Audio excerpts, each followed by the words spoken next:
Well, you've reached your 1,000-mile mark. Congratulations, your bike's fully broke in.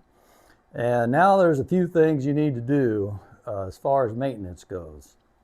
You want to keep your bike up to tip-top shape. My dad used to always tell me that if you take care of your machine will take care of you. I mean, it won't leave you walking. That was the main point of the whole thing. So we got to take care of our stuff. So at the 1,000-point mark, 1,000-mile mark, there is several things that you need to do. I'm going to cover most of them in this video. The one part, which is the most important, is the valve adjustment.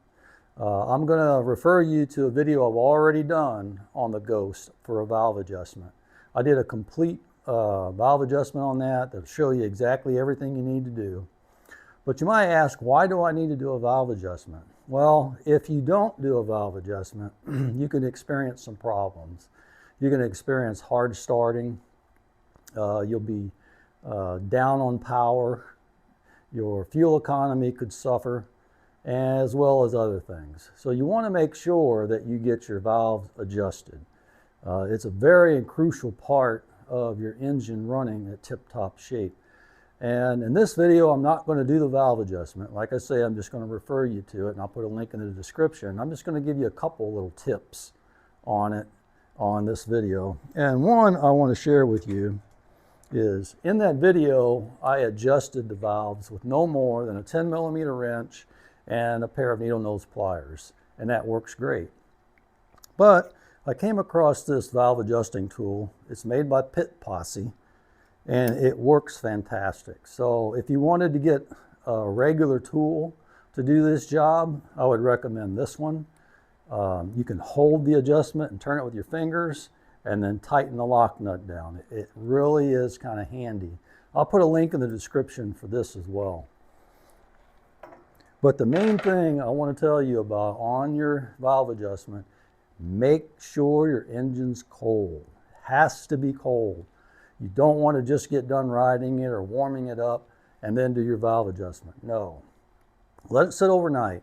You want to get a good, accurate valve adjustment on it. So let it sit overnight, because you want all of those metals to return to its relaxed state in order to adjust the valves.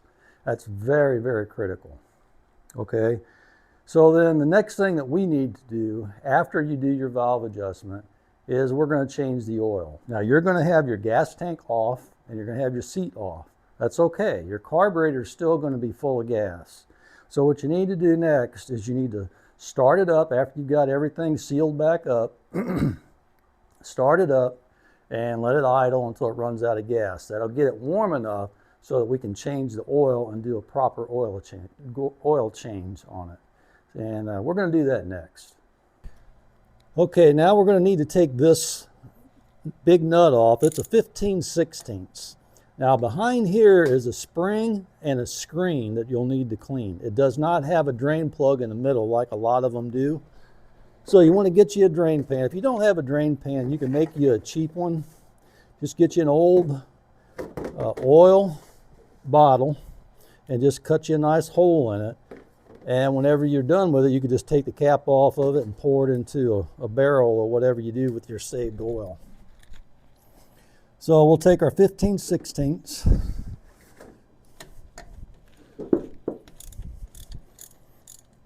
We'll take this off. Like I said, this is under spring pressure.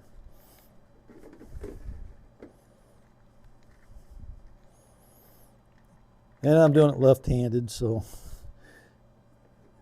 might not be as good, but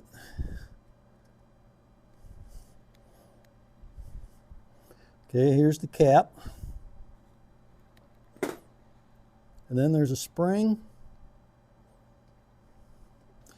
and your strainer. You got to be sure and clean this strainer out and just wipe your spring off.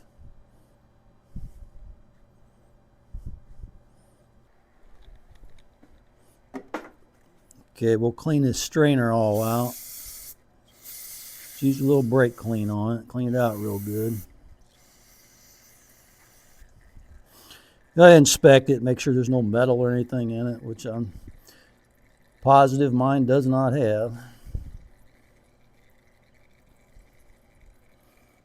Okay, once it's done to where it's just barely dripping, just take your cap, your spring, and your strainer, and it goes together like this, and then set it in the opening,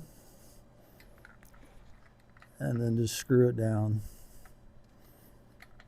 It's under a little bit of spring pressure, so it's a little more difficult to get it started. It's not hard.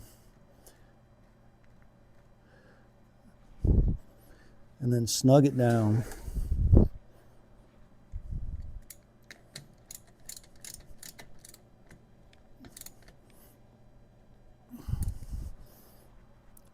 Okay, then we'll just wipe off any of the excess. Okay, then you want to take your cap off, which is actually your dipstick. Pull it out. Then we'll wipe it off. Now that we got our funnel in there, go ahead and we'll fill it up with oil. How much oil do you put in it? Well, it's close to a quart, maybe a little more. You have to fill it up by the sight glass down there, and then we'll double check it with the dipstick. Okay, as you can see, the oil level is all the way up to this H mark. It's level with the H mark. That's where you want it at. That's high level, which is full. Okay, so we'll double check it by taking out our funnel and putting our dipstick in. Just set it in there. You don't screw it in. And then you check your level, and it's right up to the top on the marks, and that's perfect. And you want to use a good quality 10W40, 15W40, whatever your liking is. 10W40 is the best all around, and that's probably the best to use. Okay, one of the next things we want to do is we want to focus on our chain. The chain is such a very important part of your motorcycle. You have to keep maintenance up on this, because if this was to break or come off, it could cause you all kinds of problems. So we want to take care of our chain. One of the things we have to do periodically is we have to clean this chain before we lubricate it. So that's what we're going to do right now. And I like to use WD-40 for my cleaning agent. So I'll just spray it.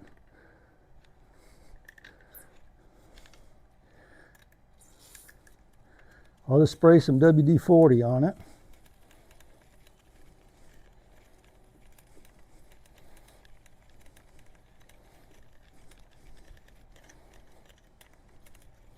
Okay, then I'll take one of these brushes. If you don't have one of these brushes, it's a good idea to get one. It's a triple brush. It'll clean 3 sides at the same time.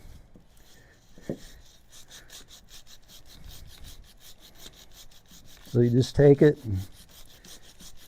and knock the heavy grudge off of it. Keeps turning the chain. And if you can get it in this direction, you get the top part of it, or the inside part of it.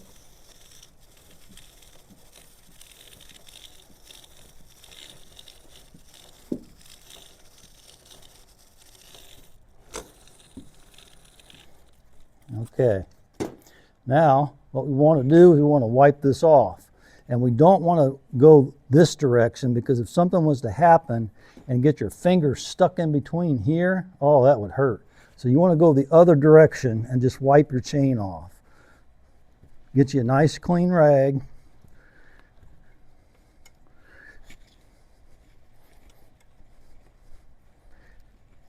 And wipe your chain off, making it as clean as you could get it.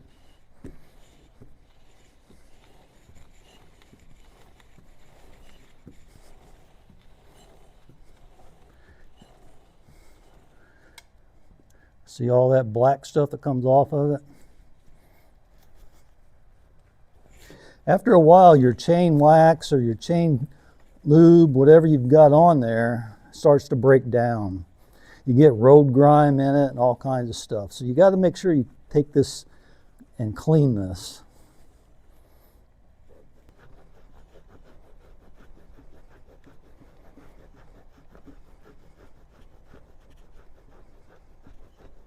Okay, And we'll wipe our sprocket off a little bit.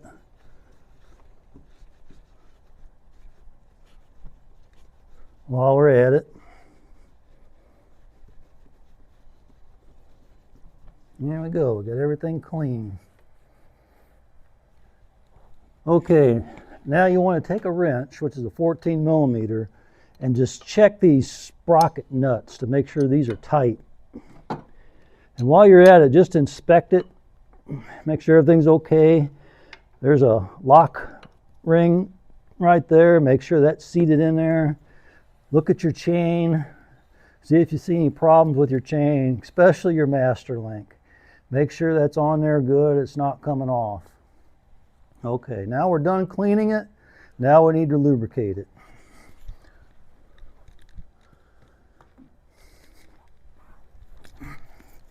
What I like to use is this Motul chain paste.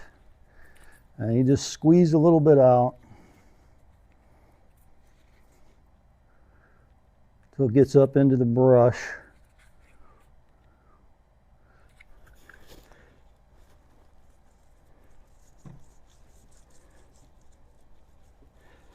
And work it in. If you feel more comfortable, you can take this chain guard off, and you can do it from the top as well if you prefer.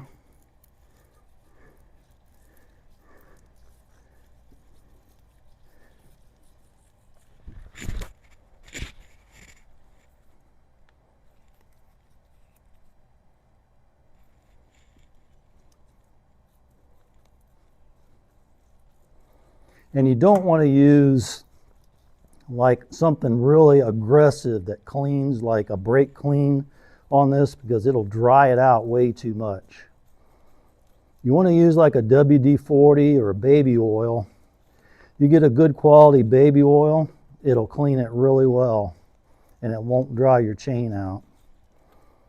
I use both, but the WD has always served me well. So we're done with that. Now we need to check the tension. And see, my tension is perfect. You don't want this tension too tight and you don't want it too loose. You want about a 1/2 inch deflection from it being relaxed until it's pushed all the way up. And you can put a tape measure in there if you want and just check it. But a 1/2 inch is about perfect. So if you need to adjust your chain, all you have to do is loosen the axle nut on the other side and then tighten these up. And that'll draw your wheel back. But make sure that you tighten these up evenly. If you turn this one 1/4 of a turn, you need to turn the other side 1/4 of a turn so that your wheel is pulled back straight. You don't want this wheel cocked. So if your wheel is straight to begin with, which you have to check that from your tire to your swing arm on both sides on the front of this tire, and measure it and make sure it's the same distance. And if it is, when you go to pull this back to tighten it, you turn this the same amount on this side as you do the other side. If you turn this 1/4 of a turn, you want to turn that 1/4 of a turn. And then you check it. And if it's too much, well, you back it off 1/8 of a turn, you back that one off 1/8 of a turn, and then check it again, and so forth. And once you're done, once you're done, you tighten the lock nut on the other side, and you're finished with your chain adjustment.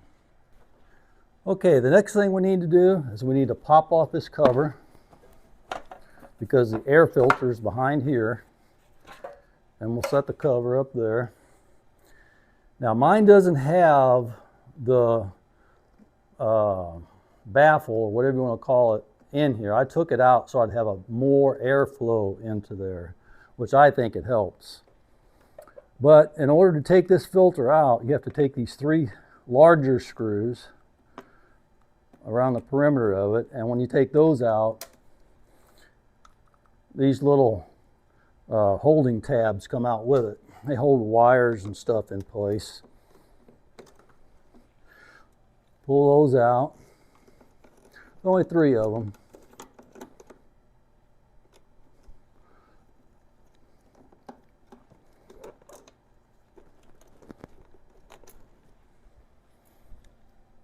Okay, then after you get all three of those out, you can pull this whole filter housing out, and then your filter comes out. Now this is a foam cleanable filter. Now I want to show you what you need to do to clean this.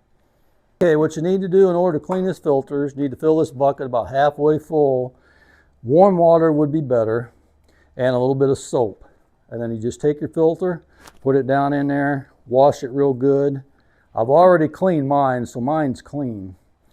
But after you clean it all out with soap and water, then you rinse it all out. You take your garden hose or another bucket with nothing but water in it, no soap, and you clean it all out. And then you kind of squeeze the excess out, and then you blow dry it and leave it sit out. You do not do the next step until this is completely dry. Do not do this if it's got moisture in it, because your bike will run bad, believe me.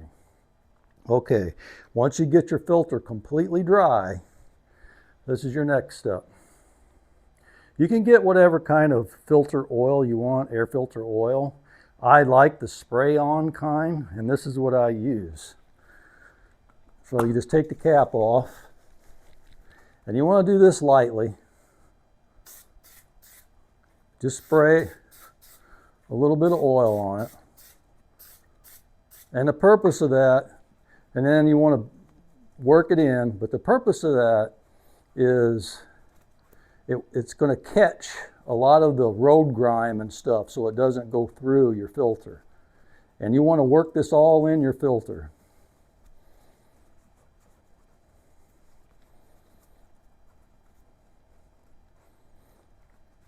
And your filter should feel like it has oil on it. You don't want it dripping with oil, but you want it to have a small layer of oil on it. So you got to kind of work it in. I don't like to use a lot. I just like to use enough to where it will catch the dirt and dust particles. And that should be good enough.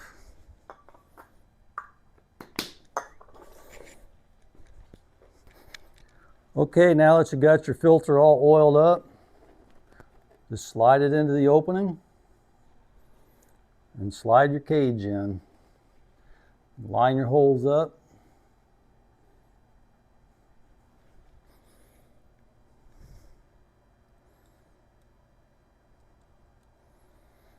And then you can put your screws in.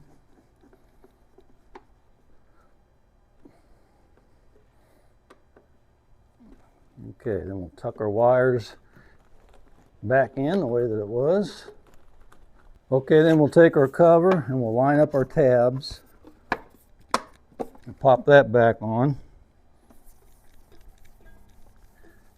I need a good clean rag to be able to clean off my cover. Now on this side of the bike is your battery. You want to pull your cover off. Have our cover removed, we want to check our battery, check the connections to make sure they're tight. And mine are tight. Look at them, inspect them, make sure there's no corrosion going on those terminals. And mine look fine, no corrosion. Then you want to get you a multimeter, and you can set it on the 20 volt DC. This is direct current DC. And just check the voltage in it and see what your voltage is.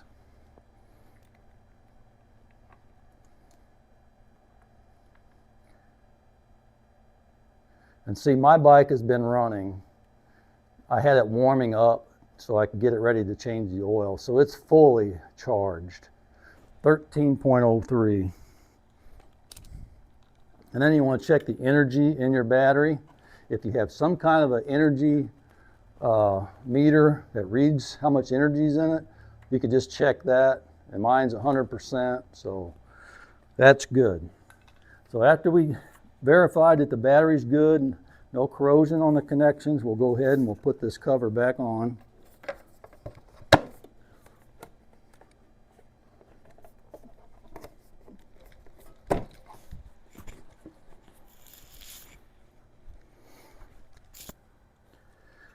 Okay, now we want to check the air pressure in the front tire.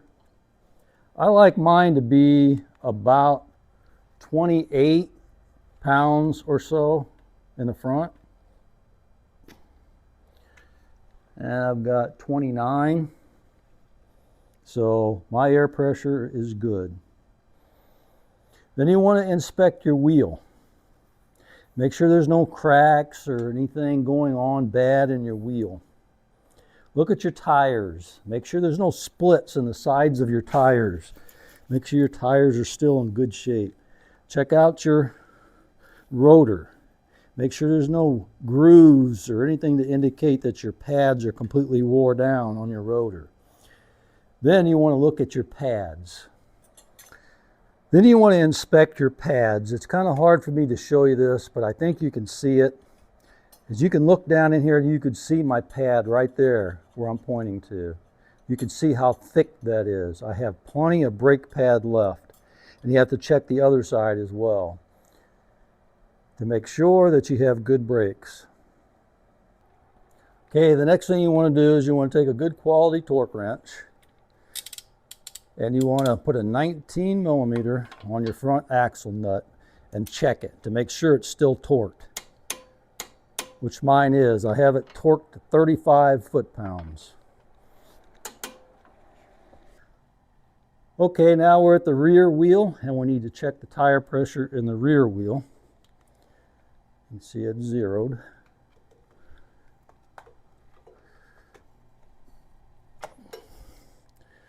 And I have 30 in the back tire. That's exactly what I wanted, was 30 psi. So I'm doing well on my tire pressures. 29 in the front and 30 in the back. I usually like 28 in the front and 30 in the back, but that's close enough. While I'm here, I'm going to inspect the wheel. Make sure there's no cracks, anything in any of these spokes on this wheel. That everything looks good, no problems, no cracking in the side walls of the tires. Everything's looking good. Okay, I want to check the torque on the rear axle. I have it set for 50 foot-pounds, and it's still tight, which is excellent. Okay, now you want to inspect the brakes on the rear as well. It's easier to see these. Here's the outside pad, there's the inside pads. You can see there's a lot of meat left on those pads, so I got a long way to go on those pads. You want to inspect the rotor while you're here. Make sure there's no scuffing or scoring or anything bad going on with that. Spin your wheel, make sure nothing's out of whack and it's not bent or anything like that. Just kind of look at your calipers, make sure they're not leaking. Need to do that on the front too whenever you check your front wheel. Okay, now it's time to start inspecting bolts around the engine and make sure they're all tight. Back in here, these 3 bolts that also hold on these covers, you want to check those 3 bolts. Make sure those 3 bolts are still tight. They haven't vibrated loose or anything like that. Then you want to come down here. And there's bolts down here. There's 3 down here as well. You want to check those. And then at the very back, there's another bolt back here you want to check. And then you got another bolt right here to check. So you want to go around the engine and make sure all these bolts are tight. That's very important because over time, this is the heart of the bike. You want to make sure that something hasn't happened and vibrated a bolt loose where this is moving, because that wouldn't be good for you. But you want to make sure all those bolts are tight. Check your swing arm bolt. Make sure it's tight. Check your foot peg bolt. Make sure that's tight.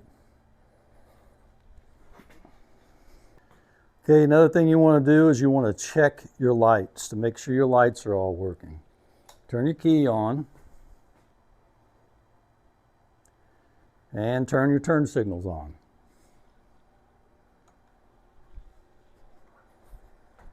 Make sure your turn signal's working in the front as well as the rear. Turn the right side on. Make sure it's working. Which it is. Turn those off. Check your running lights and make sure those are working. My running light's working. My license plate light is on. Now let's check to make sure our brake light. This is my foot pedal down here. I hit that. As you can see, that's working. That's my brake light. And then I'm going to try up here with this brake. Okay, I'm going to hit it. It's on. Let off. I'm going to hit it. It's on. Let off. Okay, so the brake's working back there. My side light is working on both sides. Okay, now I want to start the bike up to check the headlight.